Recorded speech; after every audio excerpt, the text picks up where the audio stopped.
पिछले कुछ सालों में under 4 lakh price category commuter motorcycle range में neo classics, neo cruiser, roadster या स्क्रैम्बलर सेगमेंट का काफ़ी डोमिनेंस देखने को मिला है, स्पेशली सेल्स ट्रैजेक्टरी की अगर मैं बात करूं। और अगर हम बात कर लें इसी कैटेगरी में from the neo classic segment, either the Triumph twins, the speed 400 and scrambler 400X, और अब तो दो और मॉडल्स जुड़ गए हैं, स्क्रैम्बलर 400XC और स्पीड T4। उसके अलावा जावा की तरफ जाएं तो यहाँ पर 42FJ। इसके अलावा एक और प्रोडक्ट हमारे साथ बहुत ही अंडररेटेड है जो आज मैं आपके लिए लेकर आया हूँ। ऐसा नहीं है ये प्रोडक्ट बिल्कुल न्यू है, ये प्रोडक्ट आपने कई बार देखा है और ये काफ़ी लंबे टाइम से मार्केट में एग्जिस्ट भी करता है, but I have got you the updated one, the OBD2B कॉम्प्लायंट, यानी अब आ गया है इसमें 2 ऑक्सी सेंसर्स। जी हाँ, मैं बात कर रहा हूँ the most underrated Royal Enfield ever Guerrilla 450। ये यूज़ करता है आपको सेम इंजन जो हिमालयन 450 में मिल जाता है और सेम स्टील ट्यूबुलर फ्रेम। उसके अलावा इसमें क्या चेंजेस हैं और ये चलने में कैसी है, इसका हैंडलिंग कैसा है और क्या प्राइस पॉइंट पर ये जो ऑफ़र होती है वो वैल्यू फॉर मनी प्रोपोजिशन है, आज जानेंगे इस राइड रिव्यू में।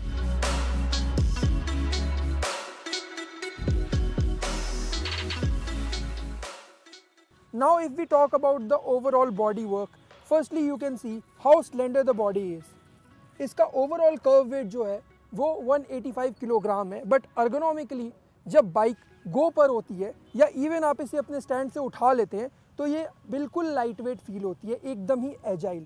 But we'll talk later on about it in the handling part. उसके साथ एक बहुत ही इंपॉर्टेंट एलिमेंट इसमें आपको मिलता है, वो है फ्रंट हेडलैम्प, जो most of the royal Enfield कि जितने बाइक्स आज के डेट में आ रहे हैं उनका LED सेटअप है राउंड में जो आता है, बट यहाँ पर आपको एक एक्सपोज सेटअप देखने को मिलता है। दिस इज़ वाई, क्योंकि ये जो है आपका लेवलिंग के लिए एडजस्टेबल है, इंटेंसिटी के लिए नहीं। इस बाइक में आपको एक बहुत ही इंपॉर्टेंट एलिमेंट और मिलता है जो इस सेगमेंट की किसी बाइक में नहीं आता। टर्न बाई टर्न नेविगेशन तो इसके 4.5 इंच के कलर TFT इंस्ट्रूमेंट क्लस्टर में दिखता ही है, लेकिन उसके साथ ही जो नेविगेशन दिखता है वो कम्प्लीटली गूगल क्रोम कास्ट हो जाता है, जो रॉयल एनफील्ड एप्लीकेशन के थ्रू आप इस पर एनेबल कर सकते हैं, ट्रिपल डैश एनेबलिंग मोड के थ्रू।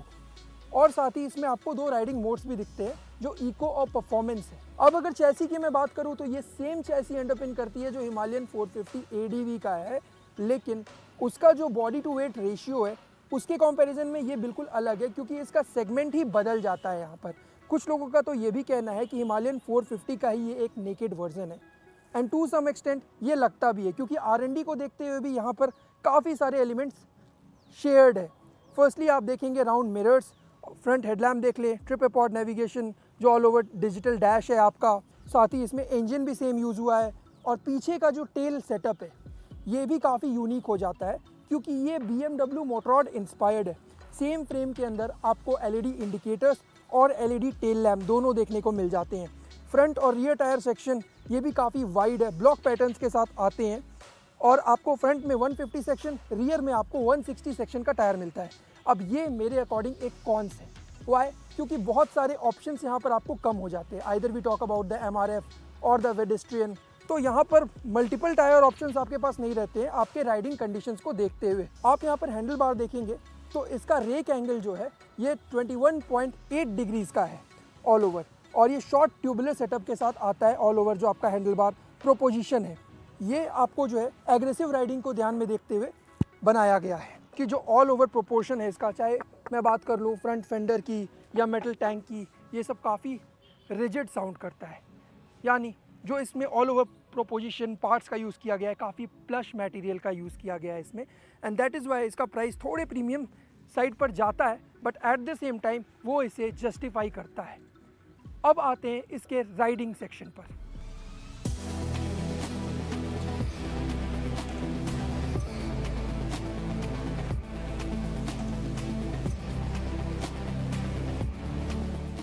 जैसा मैंने आपको बताया, पिछले एक हफ्ते से गरिल्ला 450 मेरे साथ है और मैंने इसे डाइवर्स रोड कंडीशंस पर और राइडिंग कंडीशंस पर चलाया भी है।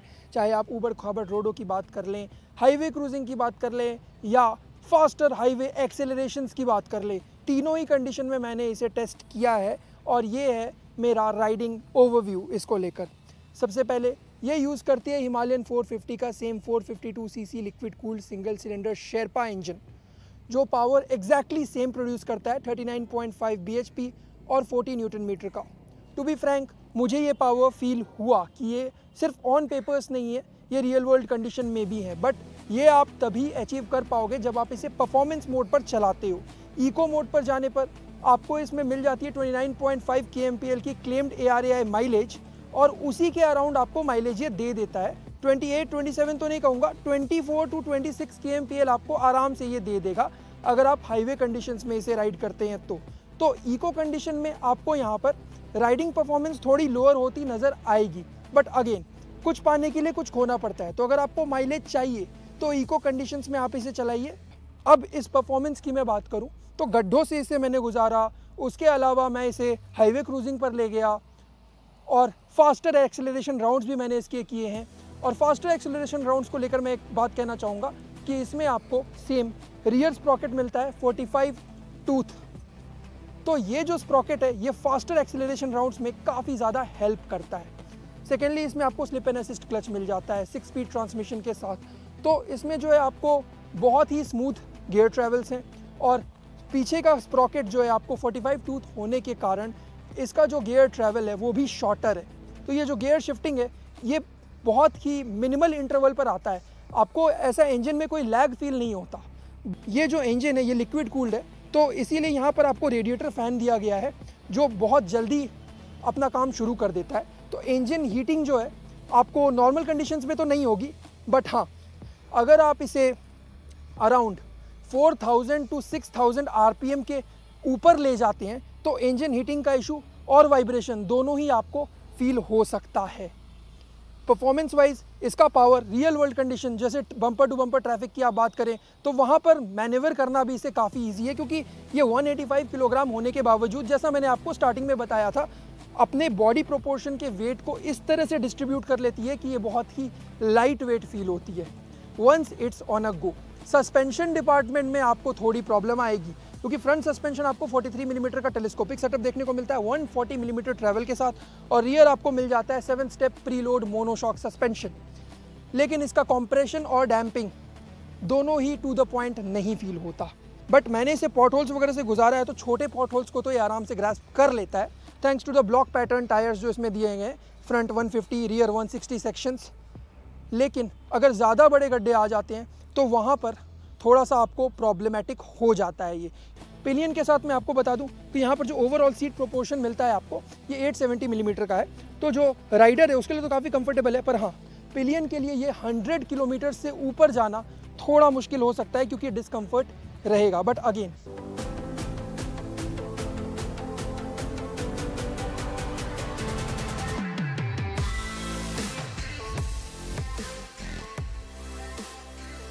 अगर मैं कंक्लूजन की बात करूं तो इस बाइक के साथ आपको बहुत ही माइन्यूट कुछ मिस आउट्स और प्रैक्टिकल एलिमेंट्स दोनों का कॉम्बिनेशन देखने को मिल जाता है, तो वो इसे कितना वैल्यू प्रोपोजिशन बनाता है और कितना नहीं, ये हमारा वर्डिक्ट डिसाइड करेगा। सबसे पहले आप देखेंगे इसमें साइड स्टैंड कट ऑफ मिल जाता है जो आपको फ्यूल इकोनॉमी को मेंटेन करने में हेल्प करता है। दूसरा कि आपके सेफ्टी को भी ये ध्यान में रखता है कि आपको याद है नहीं है कि आपका स्टैंड उठा हुआ है, तो जब तक स्टैंड नहीं आप उठाते हैं साइड स्टैंड तब तक ये बाइक स्टार्ट ही नहीं होगी, जो इसके किल स्विच से होता है। दूसरा एक प्रैक्टिकल एलिमेंट यहाँ पर आपको चार्जिंग पोर्ट तो मिलता है और वो भी टाइप सी यानी fast charging support on the go का आपको यहाँ एक ऑप्शन दिया गया है। अब मैं बात कर लेना चाहूँगा कुछ ख़राब चीज़ों की।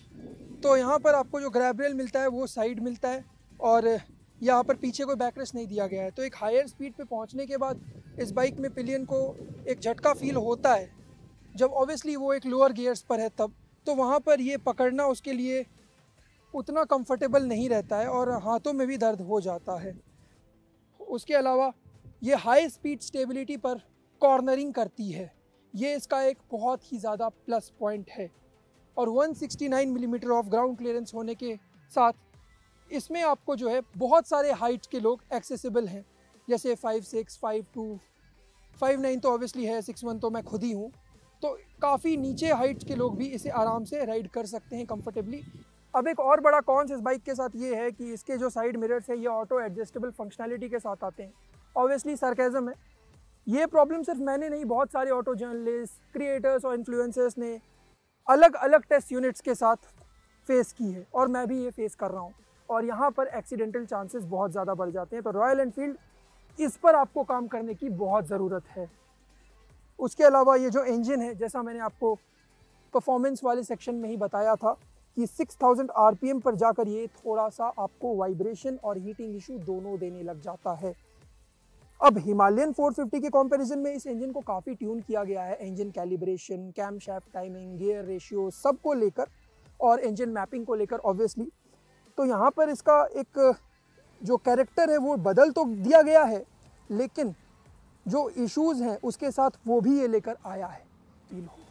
बट हाँ, अगर आप लोअर स्पीड पर तुरंत आ जाते हैं, जो कि ये आ भी जाती है, तो अपने आप ये आपके सेफ्टी का ध्यान इस मामले में रखती है। तो वो मुझे एक बहुत अच्छा पॉइंट इसका लगा। दूसरा, ये गियर जो है ये बहुत ही स्लिक है, बहुत आराम से अपशिफ्ट और डाउनशिफ्ट होता है। Obviously slip and assist clutch आता है, तो ये आपके गियर शिफ्ट को स्मूदर भी करता है और साथ ही ये स्लिक भी बनाता है आपके लीवर हैंडलेज को। तो ऑल ओवर जो ये पार्ट्स हैं और जो इसका परफॉर्मेंस फिगर हो गया, राइडेबिलिटी हो गई, सब को लेकर ये कंपटीशन से बहुत अच्छी तो मैं नहीं कहूँगा, पर माइलेज फिगर्स भी इसमें जो हैं वो बुरे नहीं हैं। अगर सेगमेंट से हम कंपेयर करें तो 29.5 kmpl क्लेम्ड है और 26 to 27 हाईवे पर आपको आराम से ये दे देती है, एग्रेसिव राइडिंग कंडीशंस में भी। तो इन सारे पॉइंटर्स को देखते हुए और यहाँ पर डिज़ाइन एलिमेंट्स जो इस बाइक को काफ़ी ज़्यादा खूबसूरत बनाते हैं, इन माय ओपिनियन, आप देखेंगे आपका जो फर्स्ट लुक ग्लांस अपील होगा इस बाइक को देखने का, वही आपको इसकी तरफ अट्रैक्ट कर देगा। इसके जो पार्ट्स हैं वो जिस तरह से रखे गए हैं और इसके साथ आपको मल्टीपल कलर ऑप्शंस देखने को मिलते हैं एक्सटीरियर में, वो ट्रस्ट मी बहुत ही ज़्यादा प्लेफुल है, बहुत ही ज़्यादा लाउड है, तो बहुत अच्छे लगते हैं इस पर वो। और इन सभी चीज़ों को ही देखते हुए इसका जो प्राइस पॉइंट है, जो कि है 2.39 to 2.49 to 2.54 lakh ex showroom pan India, ex showroom बोल रहा हूँ, ये ऑन रोड कंडीशन में वेरी कर सकते हैं और अलग अलग सिटीज़ में अलग अलग प्राइस पॉइंट यहाँ पर आपको देखने को मिलेंगे। लेकिन ये कंसिडरेबल है, क्योंकि अगर आप रॉयल एनफील्ड ढूंढ रहे हैं एक एग्रेसिव कैरेक्टर के साथ, तो ये एक कंसिडरेबल ऑप्शन है इन माय ओपिनियन।